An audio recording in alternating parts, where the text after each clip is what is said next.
Here's a cherry tree that I grafted this year, so it's only been grafted a couple of weeks now. But as you can see, it's actually flowering at the moment. But that doesn't mean that the graft has taken. All it means really is that the flowers are coming from the stored energy within the branch of the cherry tree.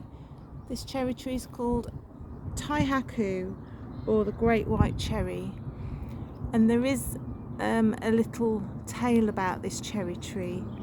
Obviously it originated from China, and the tale goes that they thought the tree had become extinct. They lost it for some reason and thought it was gone forever. But then somebody found this tree variety in somebody's garden, and it was shipped back to China, and they were able to then propagate it and keep the variety going. It's a fabulous tree. It's got the most amazing white blossom. It's not all out at the moment, then the leaves will come after the blossoms faded. But here you can see, this is how I do my grafting. I basically, when I've joined the two pieces of tree together, I bind it with a waterproof tape, and then I put pegs on just to hold the graft in place. I will show you later on in my videos in the future. I'll show you the whole process of grafting, because if you've got a lot of trees that you want to produce to fill a big area, or you just want to take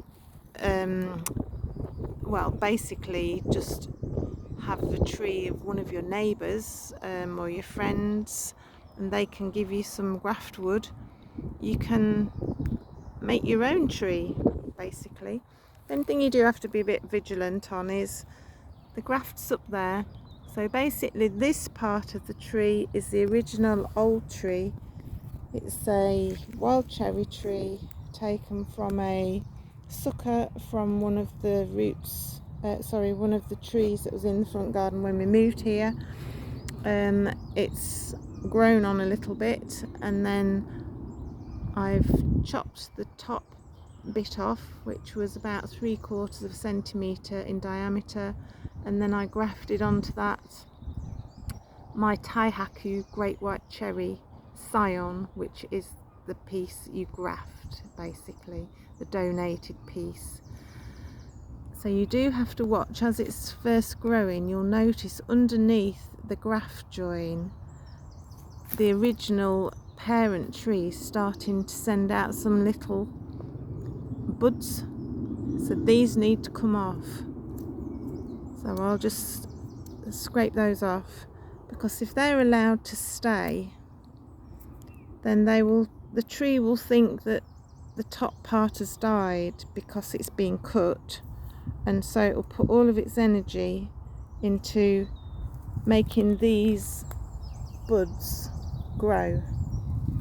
That will starve the top of any sort of nutrition, and then the graft will fail. The top will just dry out, and then basically when I remove the tape, this top bit will just fall off because it's been starved of any nutrition. So what I do is, as spring comes along, I go around all of the grafted trees and I remove all of these potential new stems.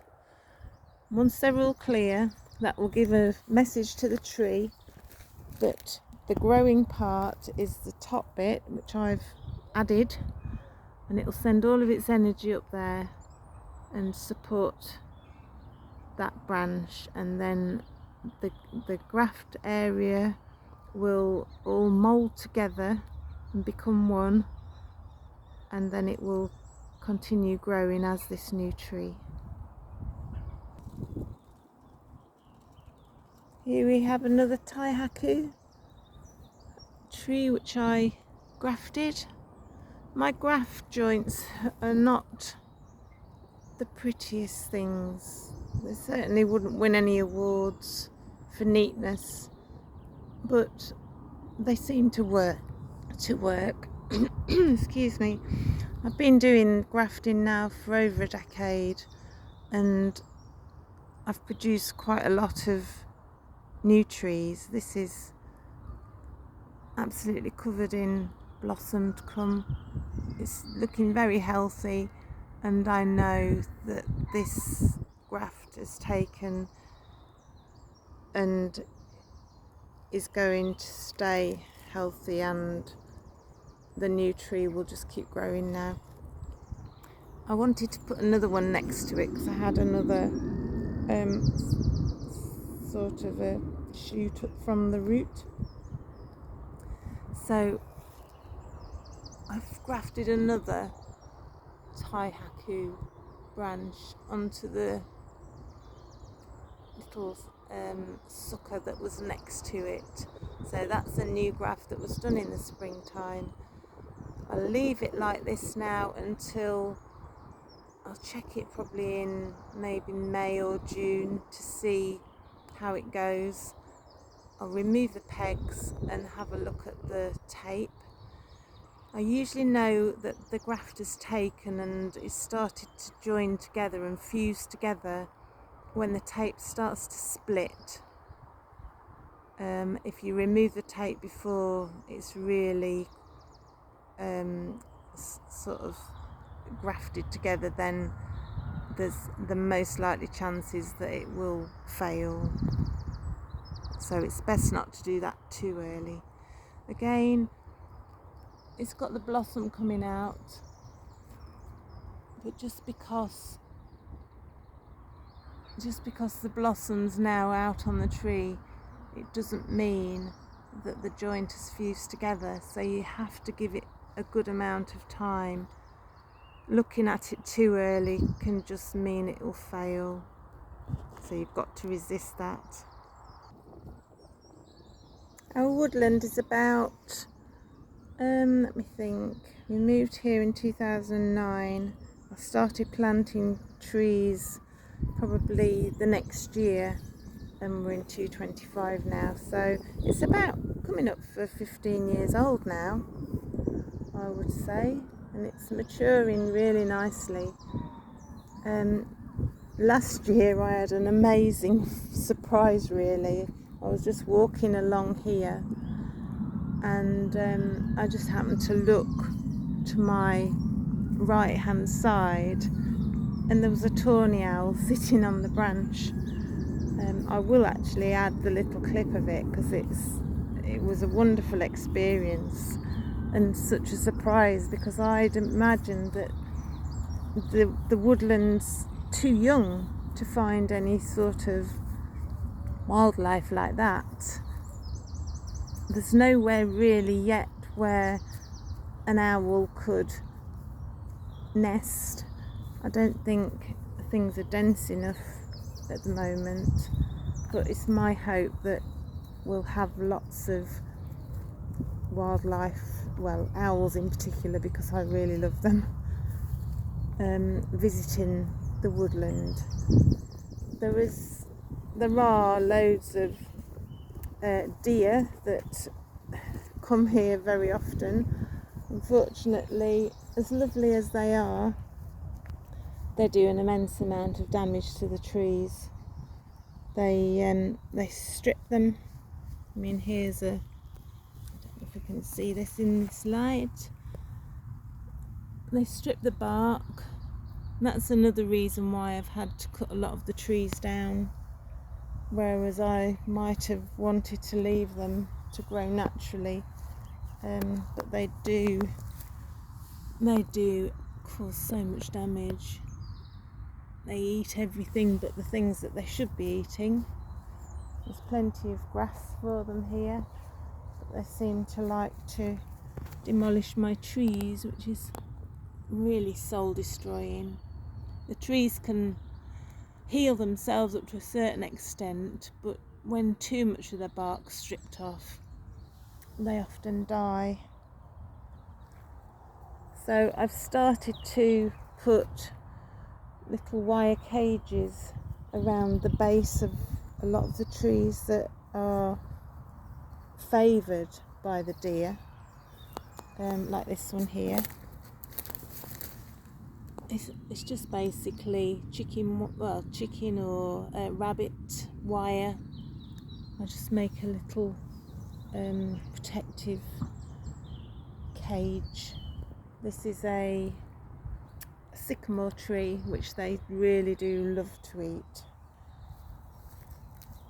Well, here we have another cut off poppist willow tree that's just popping out into bud now. It's a great way to manage trees.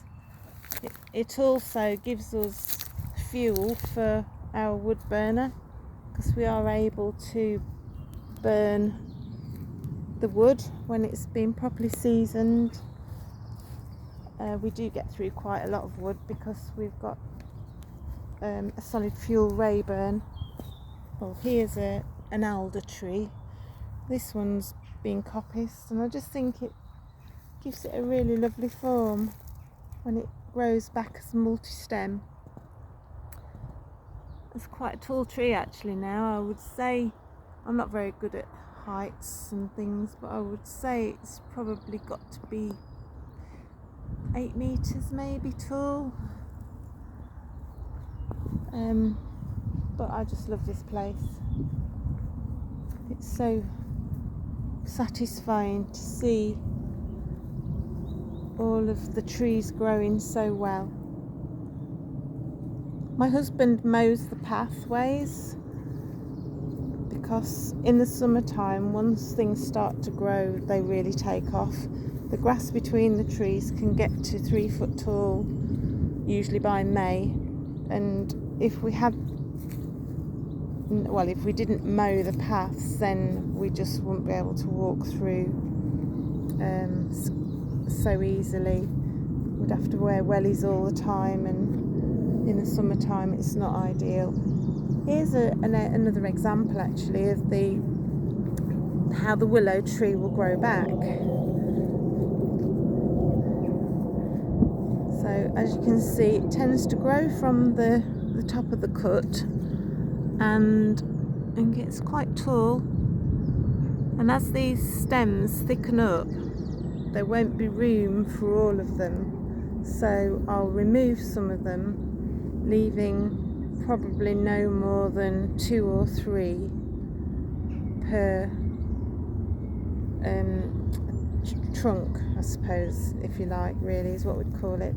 And then they can be cut every 2 to 3 years, depending on how fast they have grown. They can be cut to provide more fuel, and also, as I said before, it helps with the health of the tree. The reason I've learned really through trial and error to cut the trees high up, 3 to 4 foot, well probably 3.5 foot high, is because if I cut them low down, as in the proper traditional coppicing, then I can guarantee that they won't survive, because the deer will be in and they'll just chew the tops of the branches off the shoots as they're growing, and the trees they just don't recover really. They just grow. They probably only have 1 stem untouched per branch, and that's not really the way that the tree needs to grow. I've got some beautiful silver birches here. This is one of the ones that I grew from seed. Look how massive it's gone now.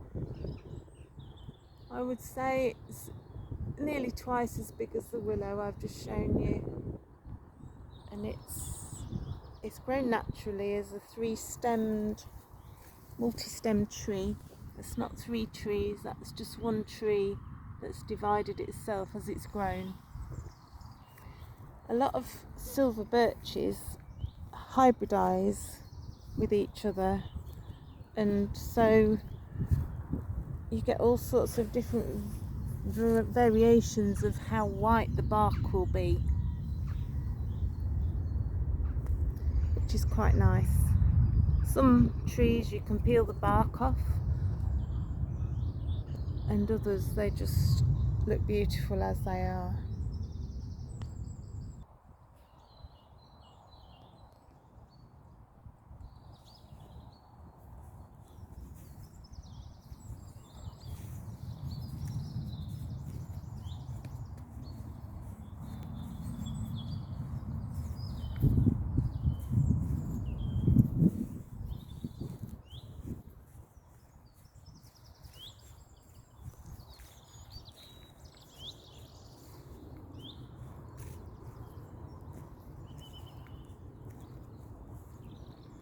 This is another tree that I grew from seed. It's a white birch. It's amazing, isn't it? The bark is just so white, and it's naturally branched itself off to give it 5 multi-stems. I'm quite proud of this tree.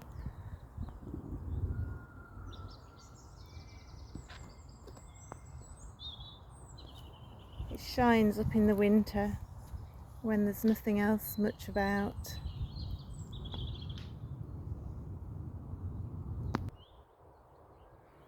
Oh, here's a few of my husband's favourite birds. Jackdaws. We get quite a lot of these in the garden. They seem to be one of the tamest birds I've ever known. They're very sociable.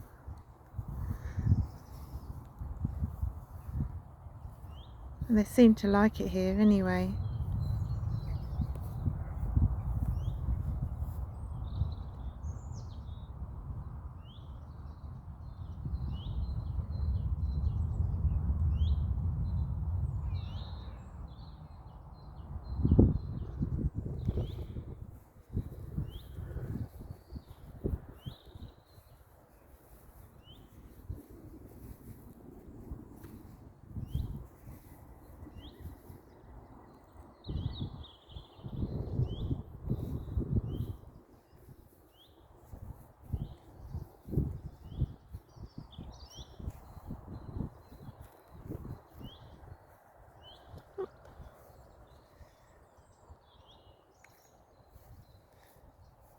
Another Burr hardy pear tree.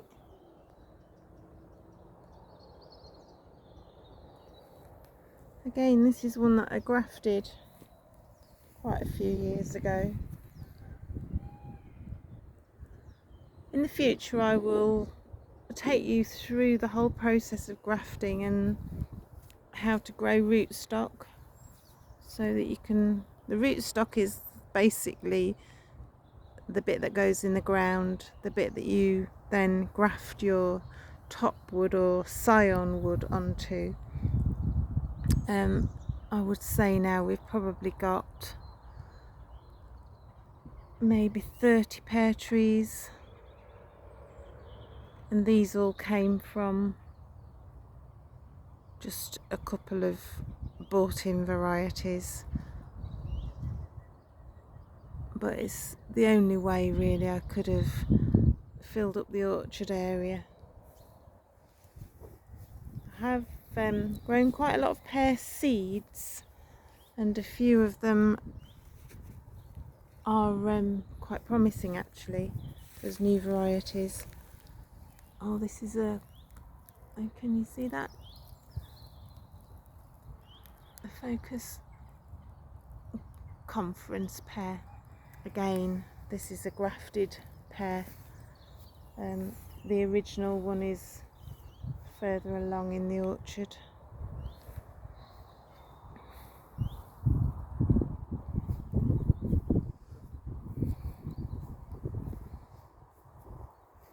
We've got a good variety of trees now in the woodland. We've got nut trees, hazel, sweet chestnut, walnut. What else have we got? Can't really think what other nuts we might have, but we've got lots of fruit trees as well. We've got pear, apple, plum, the usual popular varieties. Lots of different varieties of wild apple trees, crab apples. This is one that I grew from seed. Amazingly, it came out with red leaves, which is unbelievably different. It doesn't happen very often. I would say you probably need to plant maybe a couple of thousand pips and grow them on before you might find you've got a red one, especially when you've taken it from what was a green apple. Nature's amazing. It pops up with all different things randomly,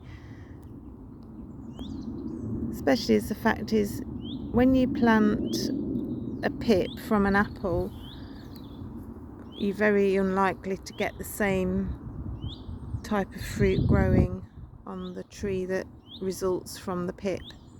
They never come true to form. So you could try growing, say, a golden delicious, but you won't get a golden delicious tree growing from that pip.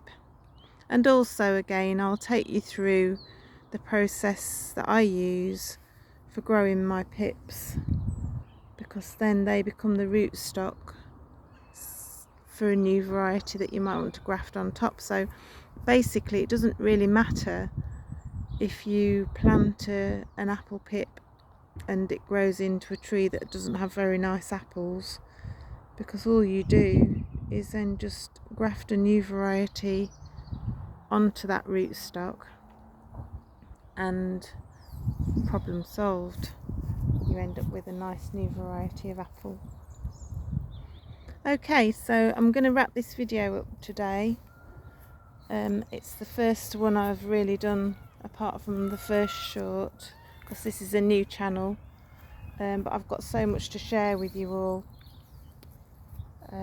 Basically, I live outside. I don't literally live outside, but I would think in the summertime probably 80% of my waking hours are spent outside doing something or other.